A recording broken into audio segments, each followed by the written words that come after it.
Ukraine और Russia में war क्यों हुआ? सबसे पहले हिस्ट्री को देखते हैं। 2014 में रशिया यूक्रेन के ईस्टर्न बॉर्डर पे दो जो शहर हैं क्रीमिया और डॉनबास, उस पे इन्वेड करके उनको उसने हथियाने की कोशिश की और तभी से वहाँ पे तनाव बना हुआ है और इसी मसले में 14,000 जानें ऑलरेडी जा चुकी हैं। तो जो चीज़ 8-9 साल से चल रही है उसमें ऐसा क्या हुआ कि रशिया के प्रेसिडेंट व्लादिमीर पुतिन ने एकदम से यूक्रेन पे धावा बोल दिया। तो ऐसा धीरे धीरे हुआ क्योंकि जो यूक्रेन है वो एक नाटो ऑर्गेनाइजेशन जो हमारी है, नेशनल अटलांटिक ट्रीटी ऑर्गेनाइजेशन, ये एक इंटरनेशनल ऑर्गेनाइजेशन है। यूक्रेन ने इनको रिक्वेस्ट किया कि हम नाटो का हिस्सा बनना चाहते हैं। अब नाटो का हिस्सा 30 कंट्रीज पहले से ही हैं। अब नाटो क्या है? नाटो ये करता है जो उनके मेंबर्स होते हैं, जो उनकी मेंबर कंट्रीज होती हैं, जैसे अभी 30 कंट्रीज हैं उनकी मेंबर, उन मेंबर्स के लिए वो मिलिट्री और पॉलिटिकल सपोर्ट देता है ताकि कोई भी किसी भी देश की टेरिटरी ना ले पाए जबरन। तो यूक्रेन चाहता है कि वो नाटो का हिस्सा बन जाए, इसीलिए यूक्रेन ने प्रस्ताव रखा कि नाटो में हमें शामिल कर लिया जाए। इस चीज़ को रशिया नहीं मानना चाह रहा क्योंकि उसे चाहिए कि वो देर सवेर यूक्रेन को अपने उस अंदर शामिल कर ले, लेकिन यूक्रेन नाटो के साथ मिलके अपना एक अलग से ही देश बनाना चाह रहा है। इसीलिए व्लादिमीर पुतिन ने जब ये सुना मार्च 2021 में, जब उन्होंने ये सुना कि यूक्रेन नाटो का हिस्सा बन सकता है, तो उन्होंने अपनी मिलिट्री जो उनकी सारी मिलिट्री थी वो यूक्रेन के बॉर्डर्स पे जमा करना शुरू कर दिया। इससे ये हुआ और देशों ने उन्होंने बोला कि आप क्या यूक्रेन पर वॉर करना चाह रहे हैं। व्लादिमीर पुतिन ने ये साफ मना कर दिया और उन्होंने बोला ये सिर्फ हम एक स्पेशल मिलिट्री ऑपरेशन कर रहे हैं या एक्सरसाइज है। जब 24 फरवरी 2021 पे व्लादिमीर पुतिन ने सीधा यूक्रेन पे धावा बोल दिया, तो उन्होंने ये बोला कि ये मैं स्पेशलाइज्ड मिलिट्री ऑपरेशन चल रहा है ताकि जो भी यूक्रेन में नाजीज हैं मैं उनको ख़त्म कर पाऊँ, बट ऐसा कुछ भी नहीं था।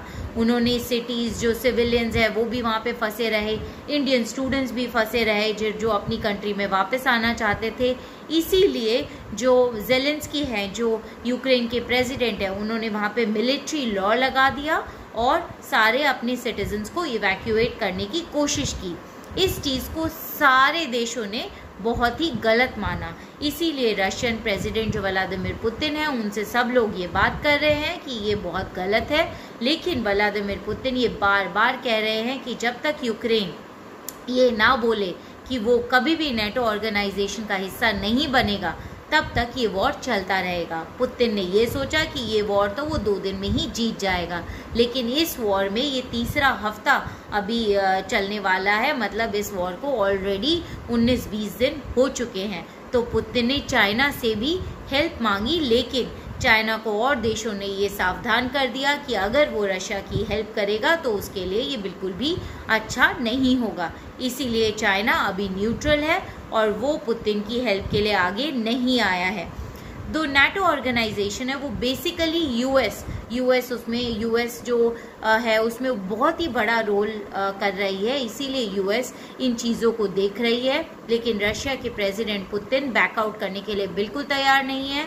वो ये बोलना चाह रहे हैं कि जब तक यूक्रेन ये ना बोल दे कि नाटो का मैं हिस्सा नहीं बनूंगा तब तक वो ये वॉर जारी रखेंगे, क्योंकि देर सवेर उन्हें यूक्रेन अपने रशिया में अंदर मिलाना ही है। और अगर यूक्रेन नाटो का हिस्सा बन गया तो रशिया कभी भी यूक्रेन को इन्वेड नहीं कर पाएगा। तो यही है कि व्लादिमीर पुतिन ने यूक्रेन के नाटो में मिलने से पहले ही यूक्रेन पे धावा बोल दिया ताकि वो यूक्रेन को अपने आप में शामिल कर पाए। ये बिल्कुल ऐसा ही है जैसे इंडिया पाकिस्तान, ये जो यूक्रेन है ये रशिया से ही अलग हुआ देश है, जैसे पाकिस्तान इंडिया में से ही निकला हुआ है। यूक्रेन में भी बहुत सारे रशियंस हैं जो काफ़ी तनाव में हैं और काफ़ी हर्ट हैं और बहुत सारी बॉम्बार्डिंग करी हुई है व्लादिमीर पुतिन ने, जबकि वो बोल रहे हैं कि सिविलियंस को हम हर्ट नहीं करना चाह रहे, हम तो सिर्फ नाजीज़ को निकालना चाह रहे हैं। बट ऐसा बिल्कुल भी नहीं है।